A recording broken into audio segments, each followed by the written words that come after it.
लोकसेवा आयोग नेपालले 2077 साल फागुन 15 गते सूचना प्रविधि 5औं वरिष्ठ कम्प्युटर अपरेटर पदका लागि लिखित परीक्षामा सोधिएका प्रश्नहरू। Question number 1, the basic element of a form or report are option A मा कन्ट्रोल छ, अप्सन बी मा अपडेट छ, अप्सन सी मा विन्डोज छ, अप्सन डी मा प्रोपर्टिज छ। राइट एन्सर के हो त controls. Option A is correct answer. The basic element of a form or report are controls. Question number 2, what is the size of snow field? एस्नो फिल्डको size कति हो भनेर सोधेको छ। अप्सन ए मा 1 बिट, अप्सन बी मा 1 byte, option C 1 kilobyte, option D 1 character. Option A is correct answer. 1 bit is the size of snow field. Question number 3, which one of the following is not the type of data validation? Data भ्यालिडेसनको type कुन होइन भनेको छ। Option A मा uniqueness छ, option B consistent expression, option C no null values, option D all of the above. क्वेसनले के भनेको छ भनेपछि डाटा भ्यालिडेसनको टाइप कुन होइन भनेको छ। तर यसमा युनिकनेस पनि डाटा भ्यालिडेसनको टाइप हो, कन्सिस्टेन्ट एक्सप्रेसन पनि डाटा भ्यालिडेसनको टाइप हो, अनि नो नल भ्यालुज पनि डाटा भ्यालिडेसनको टाइप हो। अनि अप्सन डी मा अल अफ द एबोभ भनेको छ। यदि यो क्वेसनलाई which one of the following is not को ठाउँमा is the type of data validation not हटाएर यसरी प्रश्न गरेको भए हामीले यसको एन्सर अप्सन डी लगाउँथ्यौँ, अल अफ द एबोभ लगाउँथ्यौँ। तर क्वेसनले कुन होइन भनेको छ, त्यसैले यो क्वेसन गलत छ। त्यसैले हामीले यसको उत्तर दिँदैनौँ, किनभने लोकसेवाको इक्जाममा नेगेटिभ मार्क्स पनि काउन्ट हुन्छ। त्यसैले हामीले यो क्वेसनलाई यतिकै लिभ गर्छौँ। अब क्वेसन नम्बर 4 मा जाउँ। What is the result of a query? क्वेरीको रिजल्ट के हो त? A dynaset. Dynaset is the result of a query.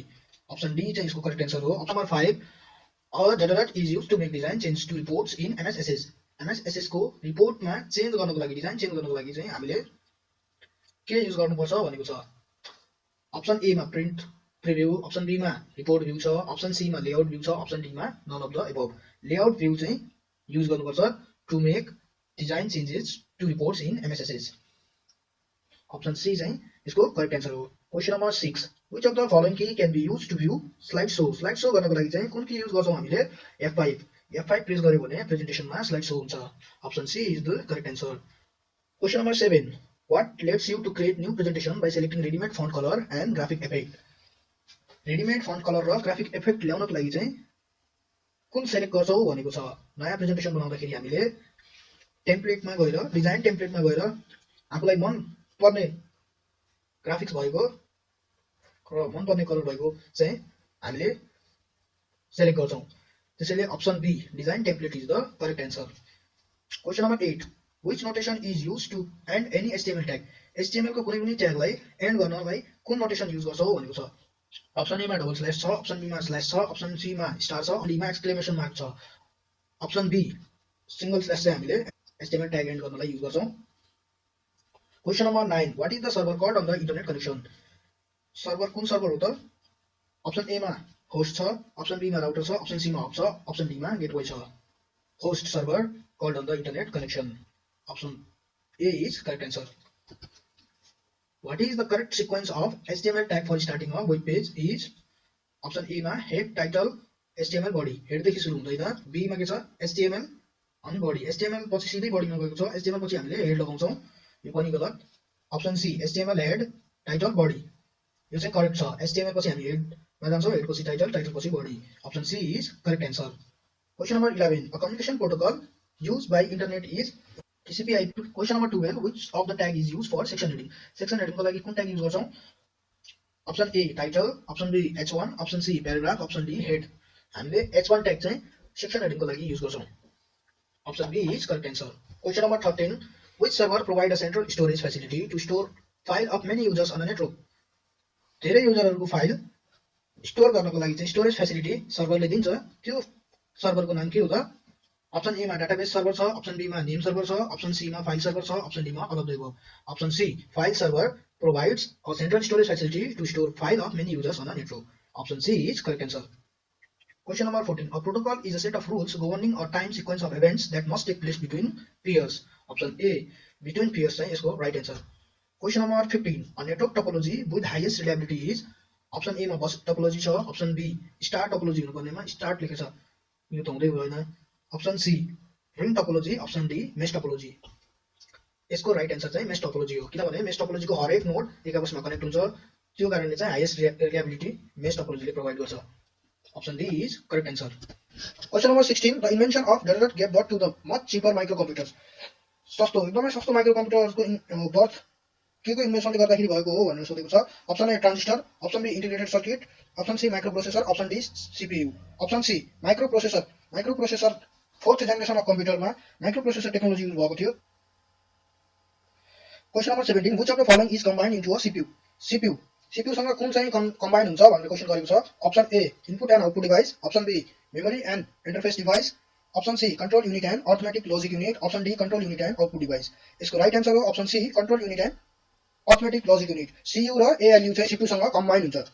Option C is correct answer. Question number 18 ASCII stands for American standard code for information interchange हो। यसको right answer option C American standard code for information interchange. Question number 19 what could cause a fixed disk error हुनुको कारण के हो भनेको छ। Option A मा no CD install, option B bad RAM, option C slow processor, option D incorrect CMOS setting. यसको right answer हो incorrect CMOS setting भएको कारणले के हुन्छ त डिस्क एरर आउँछ। Question number 20 BIOS stand for basic input output system. Question number 21 which of the following memories needs refreshing कुन मेमोरीलाई रिफ्रेशिङ चाहिन्छ भनेको छ। Option A SRAM, option be डीरैम, option C ROM, option D NTA. इसको right answer हो DRAM dynamic random access memory. Question number 22 as per electronic transaction act 2063 which organisation issued digital signature to end user. Option A OCC, option B DOIT, option C CA, option D NTA। CA option C CA organisation ले issue गर्छ digital signature. Question number 23 the ALU of a computer normally contains a number of high speed storage element called register। Option B is correct answer. Question number 24 hexadecimal number system users. Option A मा 0 to 9 and A to E सम्म छ। यो चाहिँ correct हो यसको answer. Hexadecimal 0 देखि 9 सम्मको digit र A देखि E सम्मको लेटर हुनुपर्छ। Option A is correct answer. Question number 25 computer was used in Nepal for census for the first time in BS। 2028 सालमा चाहिँ नेपालमा सेन्सस क्याल्कुलेसन गर्नको लागि फर्स्ट टाइम कम्प्युटर युज भएको थियो। कुन कम्प्युटर युज भएको थियो त IBM 1401 जुन चाहिँ सेकेन्ड जेनेरेसन अफ कम्प्युटर पनि हो। Question number 26 A list of protocols used by a system, one protocol per layer is called। Option A protocol architecture भन्छ, option B protocol stack, option C protocol suite, option D none of the above। इसको right answer हो option B protocol stack। A list of protocols used by a system, one protocol per layer is called protocol stack। Question number 27 which law of Nepal नेपालको कुन कानुनले describe crime and punishments for cyber crime। Option A Information Technology Act, option B Cyber Security Act, option C electronic transaction act, option D information protection act. इसको right answer हो option C electronic transaction act. Electronic transaction act law of Nepal describe crime and punishment for cyber crime. Question number 28 to create or change name of volume of a text. Option A volume, option B fact, option C name, option D label हुनुपर्छ यसमा। Option D label जुन चाहिँ right answer हो। Question number 29 What is the main function of operating system? Operating system को मुख्य काम के हो भनेछ। Option A manage the computer resources, option B establish a user interface, option C execute and provide service for application software, option D all of the above. यसको मुख्य कामहरु के हुन्छ यी सबै हुन्। ऑप्शन ए मा भनेको छ manage the computer resource, operating सिस्टमले कम्प्युटर रिसोर्सलाई म्यानेज गर्छ। Option B establish a user interface पनि एस्टैब्लिश गर्छ। Option C execute and provide services for application software, application सफ्टवेयरको लागि पनि सर्भिसेसहरु प्रोवाइड गर्छ र रन गराउँछ। अपरेटिङ सिस्टमको सबै कामहरु हुन्। So option D all of the above is correct answer. Question number 30 which of the following is not related to the file management of OS। Operating सिस्टमको फाइल मैनेजमेन्टसँग कुन चाहिँ रिलेटेड छैन भनेको छ। Option A storage, option B retrieval, option C sharing and pairing, option D naming and protection of a file. Option B right answer छ यसको retrieval. Retrieval is not related to the file management of OS। Question number 31 user accessible setup or configuration directives evaluated by the operating system during boot is in config.sys। configuration system हुन्छ यसको right answer option D. Question number 32 what do you call a smart part of task bar that has icons of background running applications. Option A मा start button छ, option B मा quick launch, option C task bar, option D system tray. System tray is a small part of taskbar that has icon of background running applications। Okay, option D is इसको correct answer हो। Question number 33 which are not the common feature of Windows। Windows को common feature कुन होइन भनेको छ। It is multitasking, multi-user and multi-threading operating system यो हो। Option B it support virtual memory management system। Windows ले virtual memory management system पनि support गर्छ यो पनि हो। Option C it allows to schedule various tasks यो पनि सपोर्ट गर्छ Windows ले, यो पनि फिचर हो। ऑप्शन डी इट इज मल्टीटास्किङ यहाँसम्म चाहिँ यो पनि हो। मल्टी युजर यो पनि हो र सिंगल थ्रेडिङ भनेको छ। सिंगल थ्रेडिङ चाहिँ होइन। मल्टिथ्रेडिङ भएको भए हुन्थ्यो, मल्टिथ्रेडिङ अपरेटिङ सिस्टम भनेको भए यो पनि राइट हुन्थ्यो। अप्सन बी चाहिँ यो के भयो त, option B is correct answer. Question number 35, a system tool that provide computer performance in Windows is option A disk scanning, option B backup, option C disk defragmenter, option D format। disk fragmenter ले कम्प्युटरको पर्फर्मेन्सलाई के गर्छ त, improve गर्छ। Question number 36, an application that allows the user to compose and edit some documents is known as option A spreadsheet, option B word processor, option C PowerPoint, option D browsers। एप्लिकेसनहरुले जसले युजरलाई compose र edit गर्न allow गर्छ भनेको छ, कुन एप्लिकेसनले हो त, word प्रोसेसरले हो। Option B is correct answer. Question number 37, what is the name of tool in MS Word. MS वर्डमा भएको टुलको नाम के हो, use to apply same format to different character or paragraph. यसको राइट एन्सर हो फर्मेट पेन्टर। फर्मेट पेन्टर टुलले के गर्छ, एमएस वर्डमा सेम फर्मेट चाहिँ डिफरेन्ट क्यारेक्टर र प्याराग्राफलाई दिन्छ। Question number 38, what do you call the vertical separation between columns. के भन्छौँ त यसलाई हामी, मार्जिन भन्छौँ, margin. Option B is correct answer. Question number 39, in MS वर्डमा word is known as 16 or 32 bits. Option B is correct answer. Question number 40, which of the following statement is false. Option A you can set different header and footer for the last page of the section. Last पेजको सेक्सनमा हामीले different header र footer set गर्न सक्छौँ भनेको छ। अर्को के छ, अप्सन बीमा you can set different header footer for even and odd page. Even र अड पेजमा हामीले बनाउन सक्छौँ, यो चाहिँ करेक्ट हो। Option C you can set different page number formats for different section. अलग अलग सेक्सनको लागि पनि हामीले अलग अलग पेज नम्बर दिन सक्छौँ, यो पनि राइट हो। Question number option number D you can set different header footer for first page of the section. यसको गलत सेन्टेन्स के छ, you can set different header and footer for last page of the section. Option A is false statement. So question number 40 को option A is correct answer.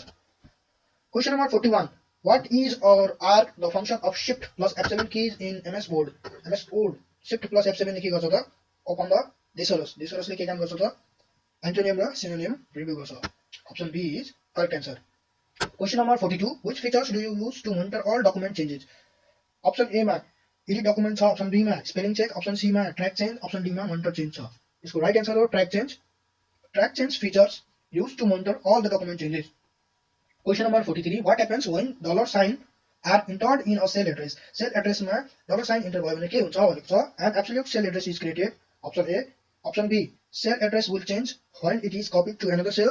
Option C, the SIG tab is changed। Option D, status bar does not display the cell address। इसको right answer हो option A, an absolute cell address is created when $sign are entered in the cell address। Option A is correct answer। Question number 44, in which chart only one date series can be plotted। पाई चार्टमा के हुन्छ त, only one date series plotted हुन्छ। Question number 45, outline border to the selected cell in MS Excel is applied when general is placed। Control Shift plus यो ampersand हो है, Control Shift plus ampersand। Option A is correct answer।